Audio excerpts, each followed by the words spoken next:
O'Brien, Assistant DPP, Assistant Commissioner of Police, Mr. Fazil Karimbash, heads of divisions and departments, ladies and gentlemen, a wonderful and blessed good morning to you all. Thank you very much for coming to this Financial Investigations and Asset Recovery Unit workshop hosted by the Regional Security System. Representatives here are Ms. Keisha Sutherland and Ms. Shanika Carrington. And you'll also be joined by two facilitators, Mr. Faisal Osman and Mr. Courtney Smith. As you know, this is a very important exercise, having recently gone through the CFATF assessment. And of course, Guyana is privileged to be benefiting from this facilitation because financial investigations are a critical aspect in the fight against anti-money laundering and counter the financing of terrorism, as well as the asset recovery objective to ensure that we take the profit out of crime. So without further ado, the first set of remarks will be delivered this morning by the Deputy Executive Director of the RSS, Mr. Graham Archer, who will be appearing virtually. Good morning, everyone. Mr. Muhabir Anil Namdal, SC, MP, Attorney General, and Minister of Legal Affairs. Ms. Diane Brand, Assistant Director of Prosecutions. Mr. Earl Watts, Assistant Commissioner of Police, Head of Special Branch. Mr. Faisal Osman, Mr. Courtney Smith, our overseas facilitators. Mrs. Sutherland, Director of the Asset Recovery Unit, and Mrs. Carrington, Legal Advisor. Other senior invited guests, participants, good morning. As rightly said, I am Graham Archer, the Deputy Executive Director of the Regional Security System. I'm happy to welcome you to this workshop for the next 3 days. I'm sorry that I have not been with you in person, but it has been a very hectic period for the RSS these past 2 weeks.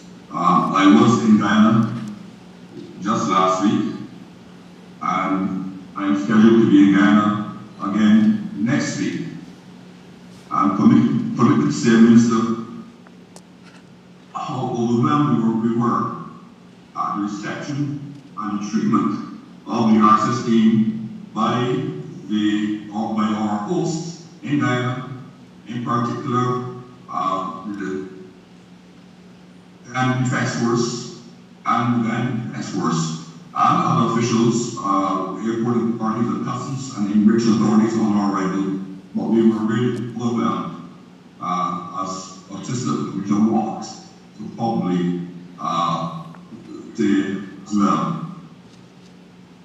So I'm sorry I couldn't be there this week as well, but there's quite a lot on our plate. We're gathered today to explore the intricate world of effective procedure in investigations. Our mission is to follow the money trail, unravel the complex web of illicit gains, and ensure that crime does not pay.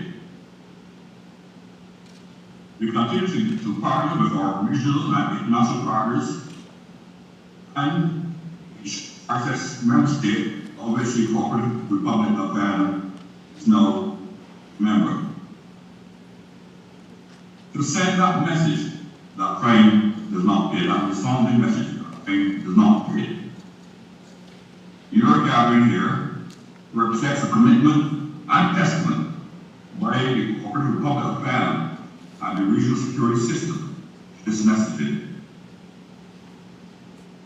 Internationally, countries are required to comply with anti-money laundering and counter-terrorist financing standards, which are ever-changing. These standards include the adoption of asset recovery mechanisms and financial investigative tools into the domestic frameworks of each member state.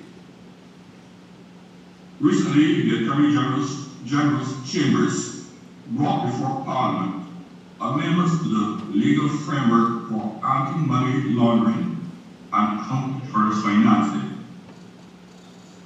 The enactment of these amendments is crucial to the success of the country in its ongoing mutual evaluation exercises.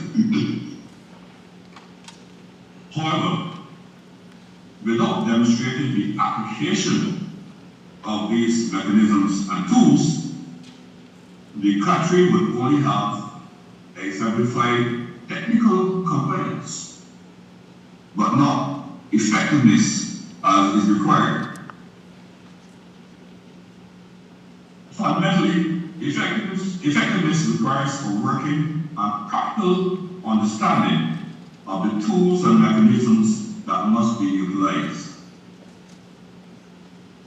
To demonstrate an effective and robust asset recovery and proceeds of crime regime, RSS member states should be able to display a wealth of understanding of the legal framework, a multidisciplinary approach in strategic responses, and the ability to respond to ever-evolving challenges that may arise. With respect to the legal framework, the importance of this cannot be underscored or overemphasized. All criminal justice and law enforcement practitioners should be well versed in applicable laws, regulations, and international conventions to effectively navigate the process. I must stress that the need for a multidisciplinary approach is crucial to success of asset recovery investigations. Asset recovery often involves collaboration between law enforcement, financial institutions, legal professionals, and government agencies. Criminal organizations interfere with these institutions and professionals to cast a complex web of obscurity around their assets. Thus, law enforcement and criminal justice practitioners must work closely with diverse expertise in seeking to achieve successful outcomes. We must acknowledge that the landscape of asset recovery is continually evolving. We need to look at the emergence of new financial technologies, money laundering techniques, and global cooperation efforts by our regional and international counterparts. And like the importance of staying updated and adaptable. To succeed in this field and prevent criminals from hiding their assets, we must stay informed and always be creative in our investigative techniques.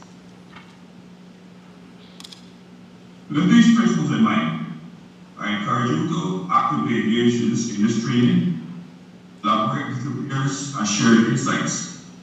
Together, we can enhance our collective ability to uncover hidden assets and combat financial crime effectively. Please bear in mind that all stages of crime investigations serve as the vanguard of justice. We stand as guardians of society and must be determined to ensure that those who profit from criminal activities are held responsible. Your actions and successes not only capture the greedy and unscrupulous and deter future criminals, but also return ill-gotten gains to their rightful owners and investment in the fight against crime through combating the negative effects of crime and supplementing the budgets of law enforcement.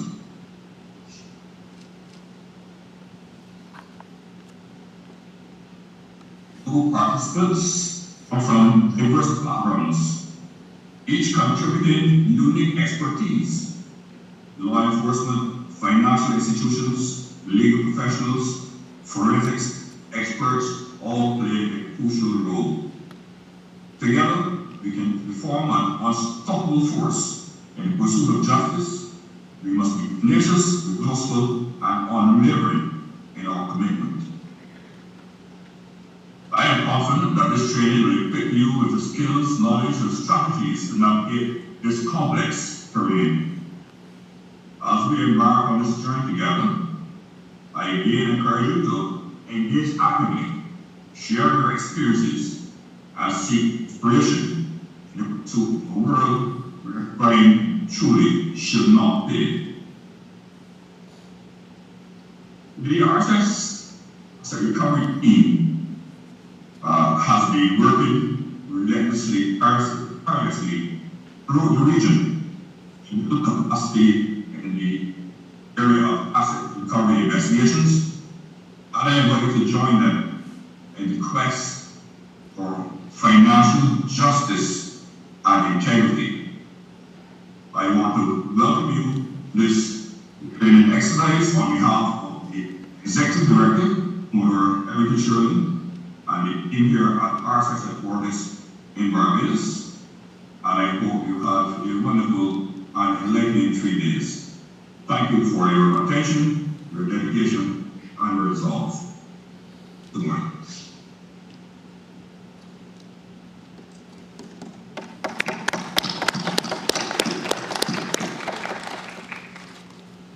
Thank you, Mr. Archer, very much for your training exercise. At this time, I would now like to invite Assistant Commissioner of Police, Mr. Errol Watts, the head of the Special Branch Unit, to deliver remarks on behalf of the Commissioner of Police.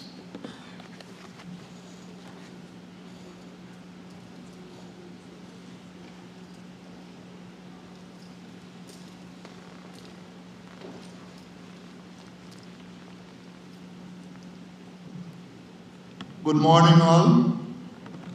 Honorable Attorney General, Minister of Legal Affairs, Mr. Anil Nandalal, Permanent Secretary of the Ministry of Attorney General Office, Deputy Director of the RSS, Mr. Archer, other distinguished trainers from the RSS, fellow colleagues in the Guyana Police Force, participants from the agencies represented here today. I am Errol Watts, Assistant Commissioner of Police, Head of Special Branch. I wish on behalf of Commissioner Mr. Clifton Hickey to commend the Attorney General and the Government of Guyana for facilitating this very important training. The Guyana Police Force wish to endorse wholeheartedly any attempt by the government to make us more effective in the discharge of our duty. And one of the most important areas of our responsibility is to ensure that at all times, criminals must not benefit from ill-gotten gains. All must be seized through the legal means, and so the message will be sent that crime does not pay. I am very happy to have in excess of 25 members from the Guyana Police Force present here from key agencies like Special Organized Crime Unit, CID, and Special Intelligence Branch of the Guyana Police Force. I wish to encourage all of you to share your various experiences in this field so that when we present a case before the court, now that the legal practitioners were also trained like you prior to now, our case will be solid in the courts of Guyana. My task this morning is not to give the feature address, but that will be done by the Attorney General, so I wish to encourage all the participants to pay keen attention to this training and ensure the sacrifice that the force would have made to have you here pays off at the end of these 3 days. Thank you.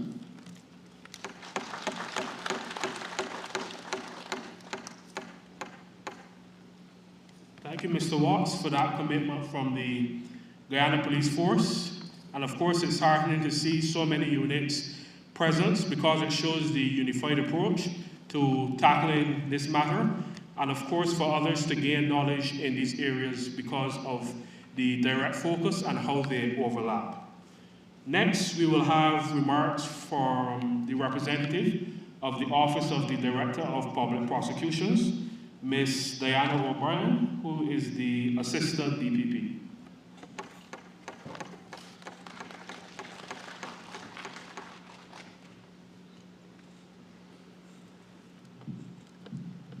Honorable Attorney General, Mr. Mohabir Anand Lalal, Senior Counsel, MP. Deputy Executive Director of the Regional Security System, Mr. Graham Archer. Head of the RSS Asset Recovery Unit, Ms. Kisha Sutherland. Ms. Chanika Carrington, Legal Advisor at the RSS. Mr. Fazil Karimbash, Head of the Special Organized Crime Unit. Mr. Errol Watts, Assistant Superintendent of Police of the Guyana Police Force. Mr. Courtney Smith, Senior Director of the FID of Jamaica. Mr. Faisal Usman, Leading Barrister in Asset Recovery. Representatives of the FIU, Guyana Police Force, GRA, Gaming Authority, Office of the Director of Public Prosecutions, participants, and members of the media. Good morning. I bring you greetings on behalf of the Director of Public Prosecutions and welcome you this morning to this very timely training session which we have over the next 3 days.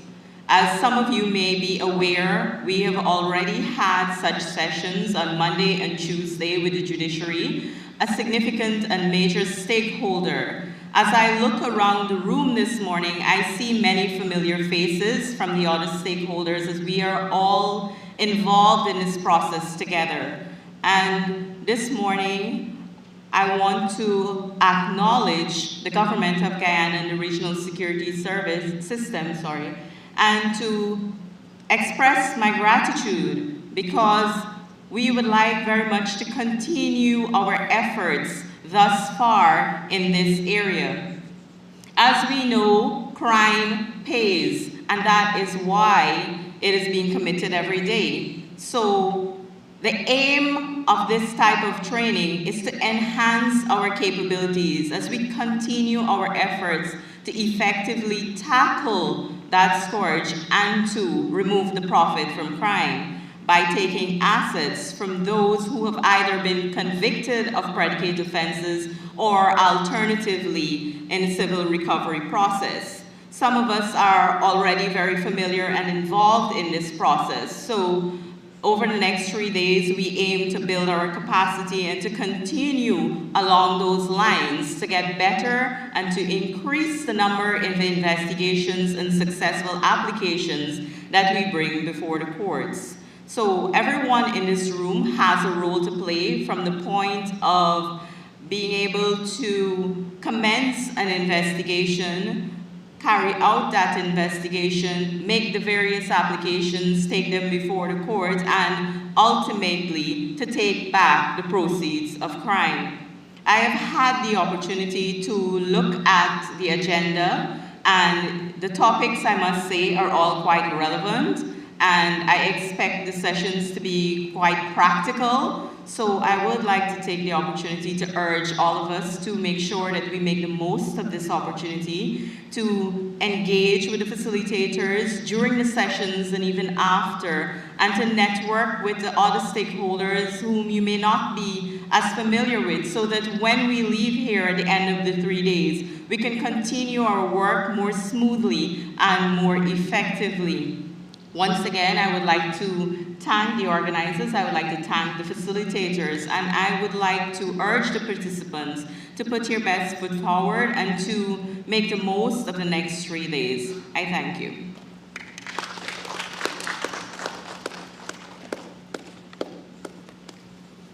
Thank you very much, Ms. O'Brien, for your kind words. So now, at this point, we'll have our keynote speaker, who is the Honorable Attorney General of Guyana.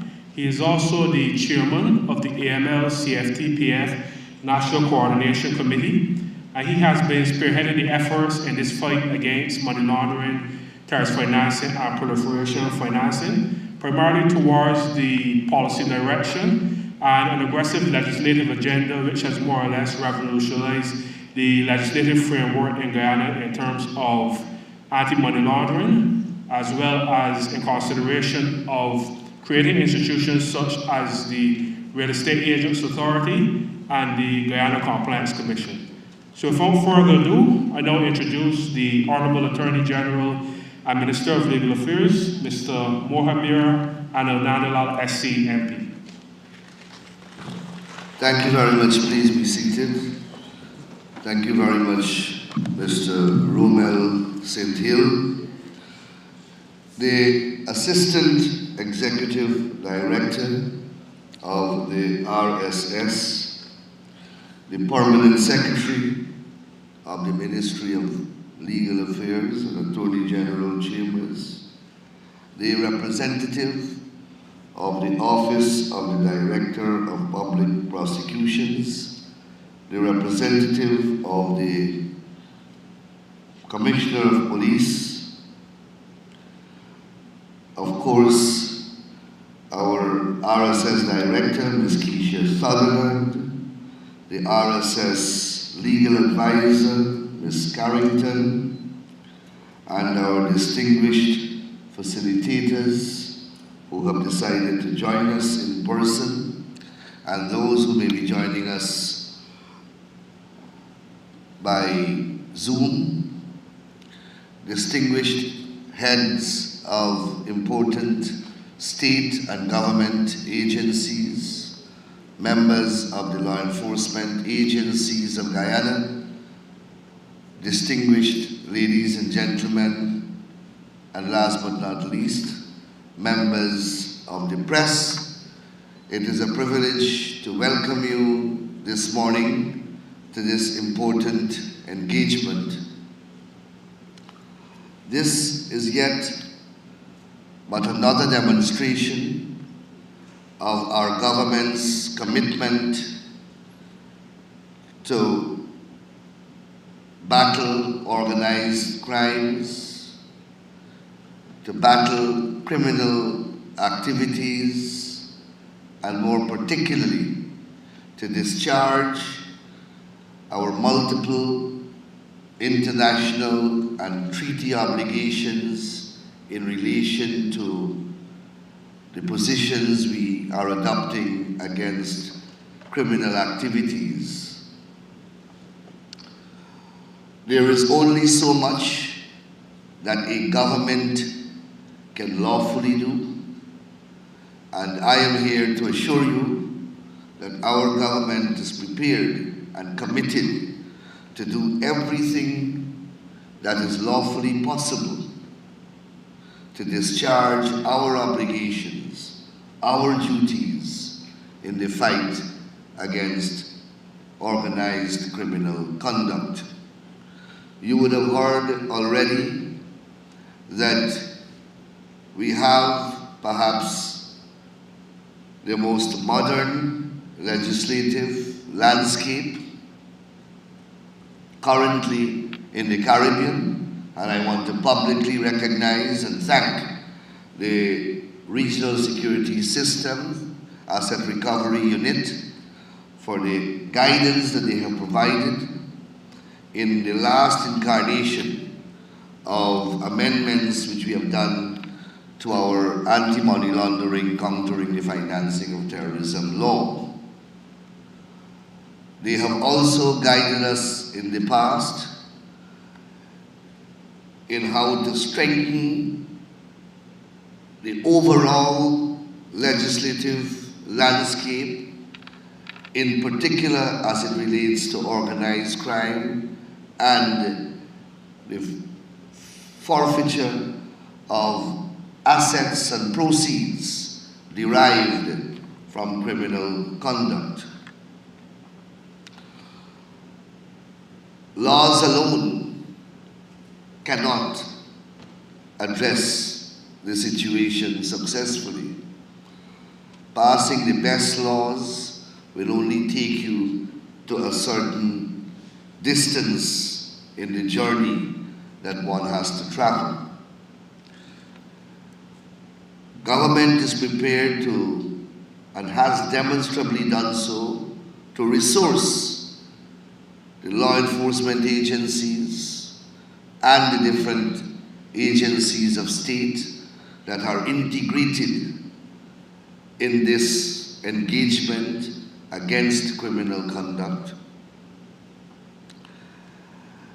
Government is also committed to offer training opportunities, educational opportunities,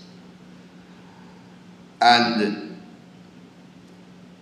to make available all the scientific and technical apparatus and facilities that are required and would be required as we go forward in this journey. But all of that combined will not succeed. The other important component in the equation is your input and your participation, because that is what will make everything effective. Government can't investigate, government can't prosecute, government can't do those effective enforcement of the law. Your agencies of state are the agencies that the law empowers to carry out that part of the equation. And that is why workshops of this type and engagements of this nature are being organized, supported, and facilitated by the government. It is part of our duty and obligation to ensure that you are technically and functionally educated and equipped and properly trained to be able to enforce the effective and modern laws and use the resources which the government has made available in this battle against organized crime. So when the opportunity of this engagement presented itself, we accepted it willingly. You would have heard that one segment of this workshop has already been completed, and in that segment, judicial officers and magistrates participated because they are also key stakeholders in this equation.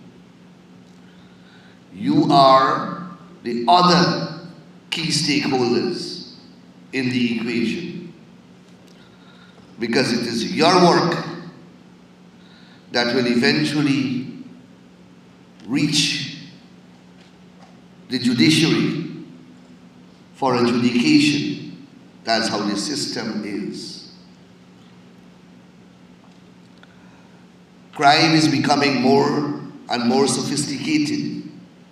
Criminals are taking advantage of technological advancements and technological achievements. They are taking advantage of all the modern facilities that the age of information and technology is producing, with corresponding speed and sophistication. You, as law enforcement agencies, as investigators, and as prosecutors, have to respond. If you don't, then you would be outmaneuvered, you would be outmatched. This is a battle. It is a war. It is you against them. And I've always felt that in any given society, the criminals or the criminal organizations are but a few compared to the rest of the society. A minute few. Why then are they winning the war? There is no reason why they should be.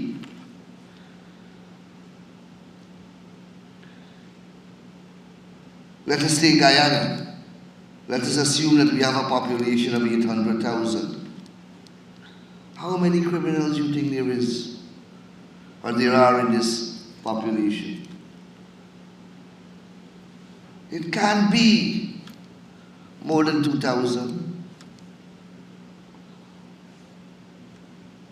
It's 798,000 against 2,000.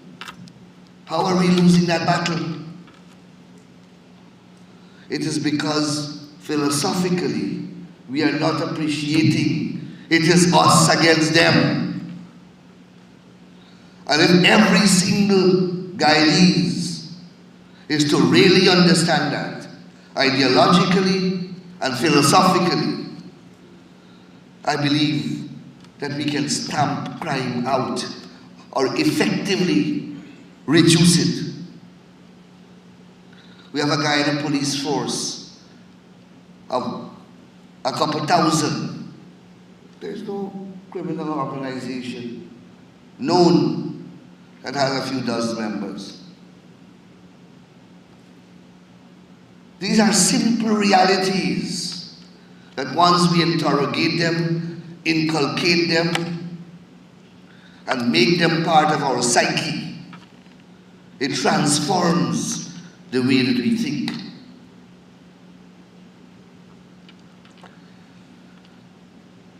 And you have the powers of the state. You have the right to use weapons openly. You have the right to carry weapons openly. You have the might of the state behind you. How a few dozen people causing upheaval and mayhem in this country?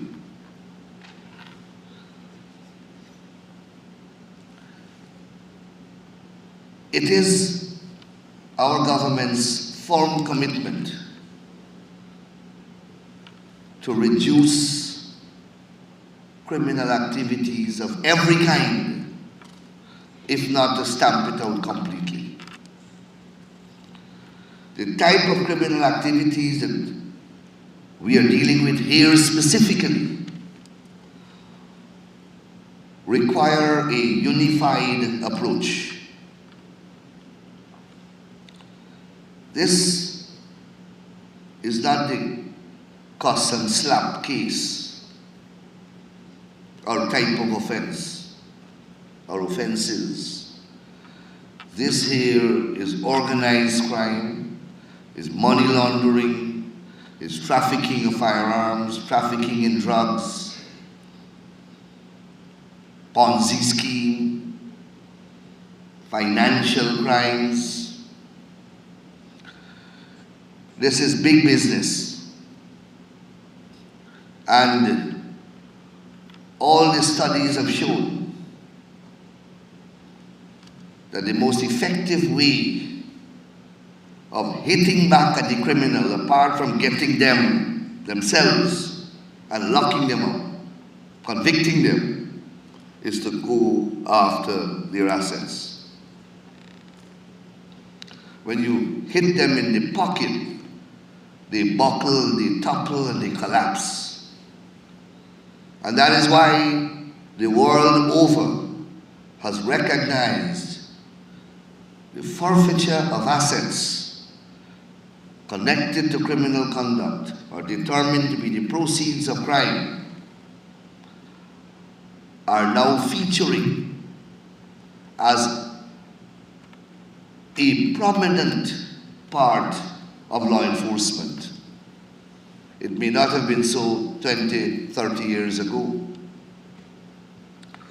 In Guyana, for example, admittedly, we have focused on investigating and convicting for the offense and jailing the convict. And we leave it like that. We close the case. That cannot continue anymore. As we are investigating for the offense, let us say it's trafficking in narcotics, simultaneous with that investigation must be the investigation into acquisition of assets believed to be derived from the criminal conduct.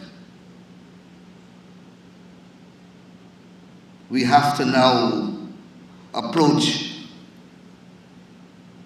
both types of investigations with the same seriousness and emphasis.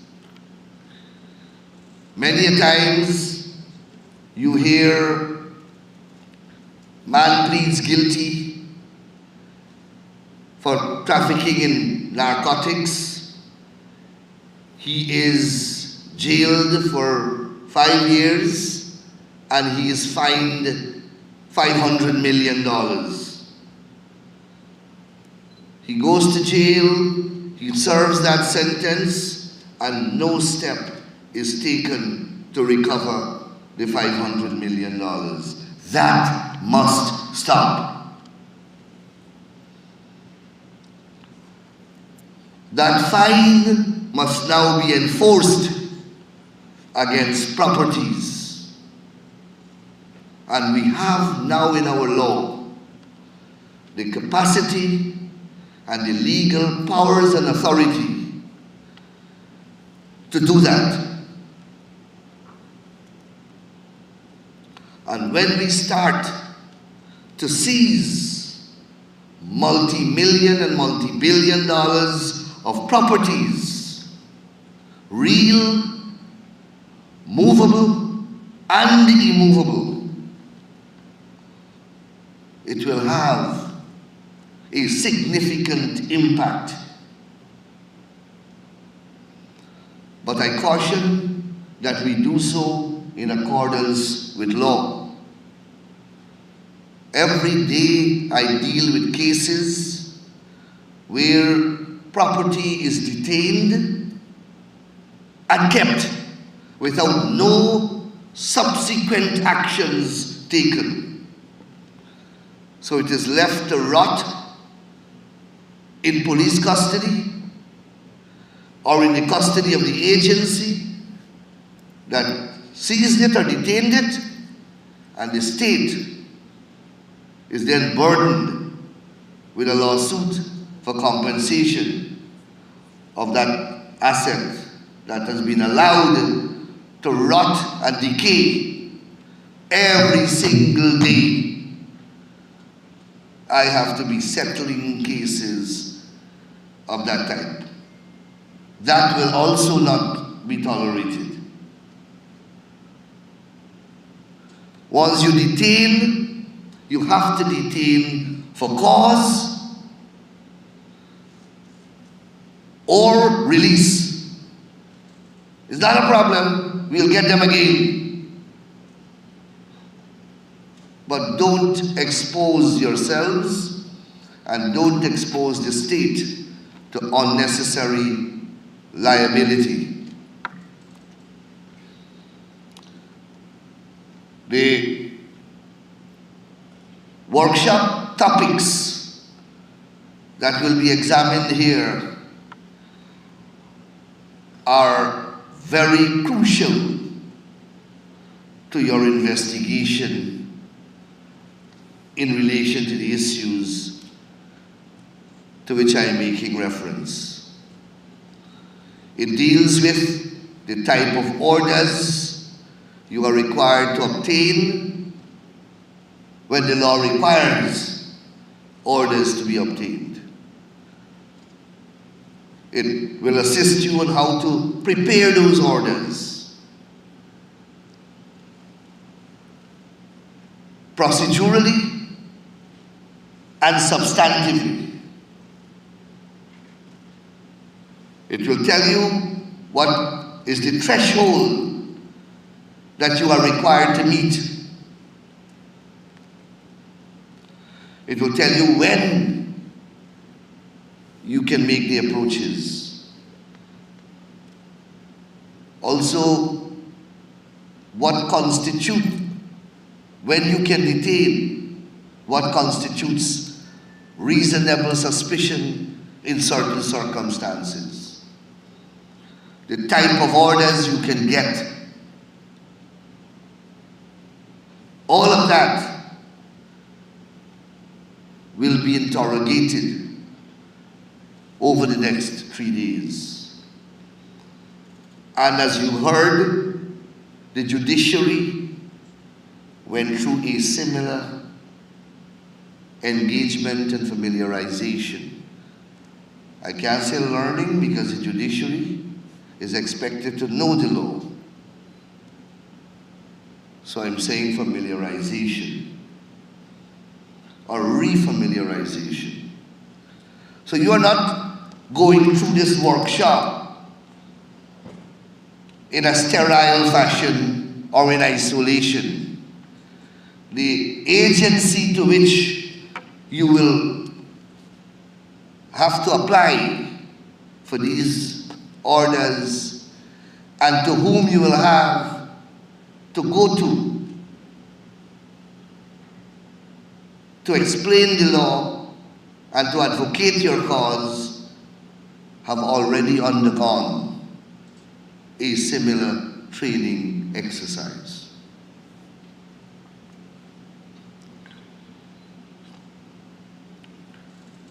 In terms of forfeiture of assets, I have already received a recommendation from the RSS Asset Recovery Unit, which I'm considering seriously. A recommendation that will allow for the state, whenever it decides to detain property pursuant to investigations, detain for the purpose of forfeiture, it's a power that will allow the state to sell the property and keep the money in an interest-bearing account. I believe that that's a very pragmatic and realistic measure, because let us say you have very few equipment or property are not perishable. So if you seize an expensive motor car and you have a very good case and you intend, once you get the conviction, to forfeit,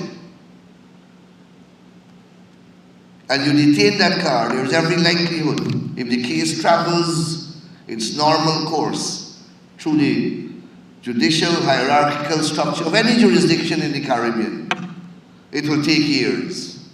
By that time, the motor vehicle perishes, is destroyed, sometimes damaged beyond redemption. This new measure will allow you to sell the property at market value and keep the proceeds. If the person wins in the end, you give them back their money and you give them interest, rather than have the car perish or decay or rotten and nobody gets anything in the end, or you have to pay for it in the end. You can't return it because they will sue you. You have to restore it in the state it was when you took possession of it. So these are very exciting times that we are living in, and it's, I think, very exciting times for us to be in this battle against crime. Only last night I received a note from the University of Guyana that the forensic experts whom we brought into the country to attach to the forensic lab have met with the University of Guyana. By November, I am told, we will have certificate training programs being taught by them at the University of Guyana in the area of forensic sciences. And I would encourage all of you to participate, because we have to travel that road now. We have to do things forensically, scientifically, if we are to win this battle. This training is very opportune because, as Romel St. Hill said in his opening remarks, at the recently concluded mutual evaluation exercise done here by the Caribbean Financial Action Task Force, our effectiveness in enforcing our laws was commented upon. And the comment was that we need to improve in that regard. We need more investigations, we need more cases filed, and we need more prosecutions, successful prosecutions. And obviously, now that our law is differently endowed, we now have the statutory mechanisms in place to go after the assets. We have that now. So all it requires now is for your enforcement. The last point I want to make, as I said to the judiciary, they are lucky in the sense that when we pass the laws here in this very august edifice,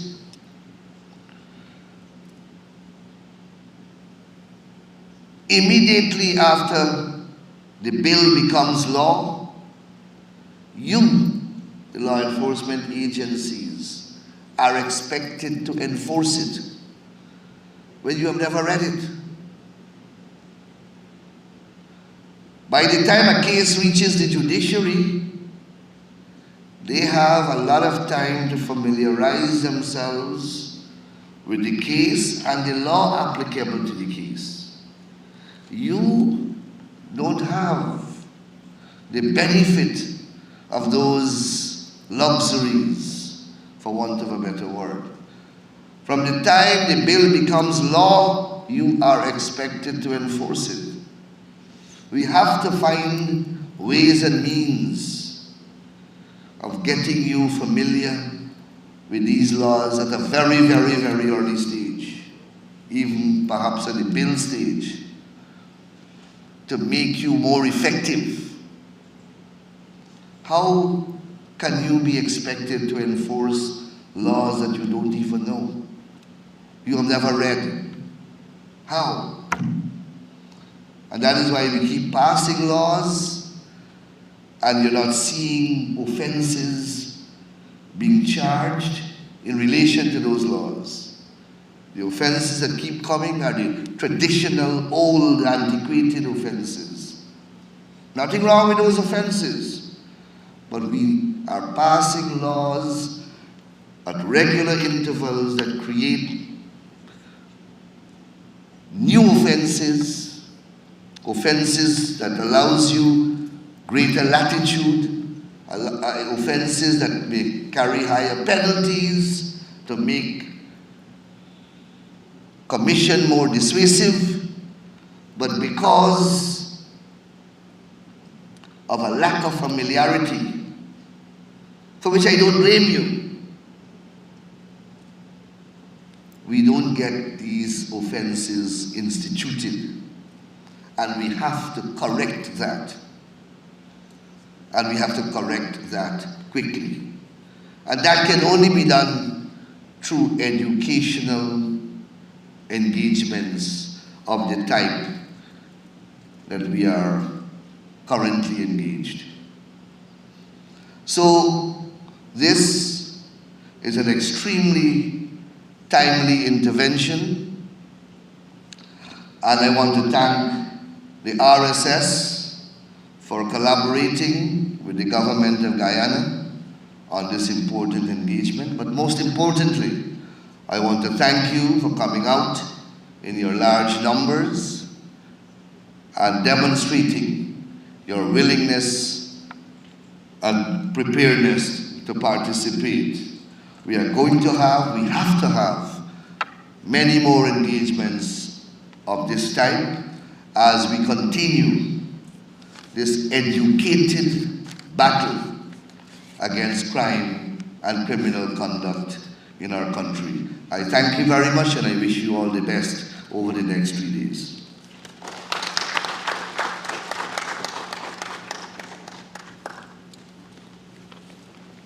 Thank you, Honorable AG, for those wonderful words and the direction in which this workshop is going to go.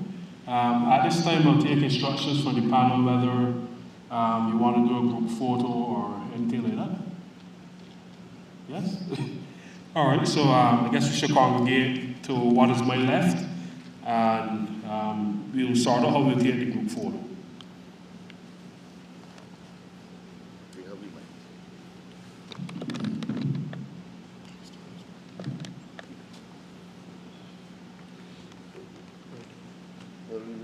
Group photo. Yeah. Where? Here is probably best. Yeah.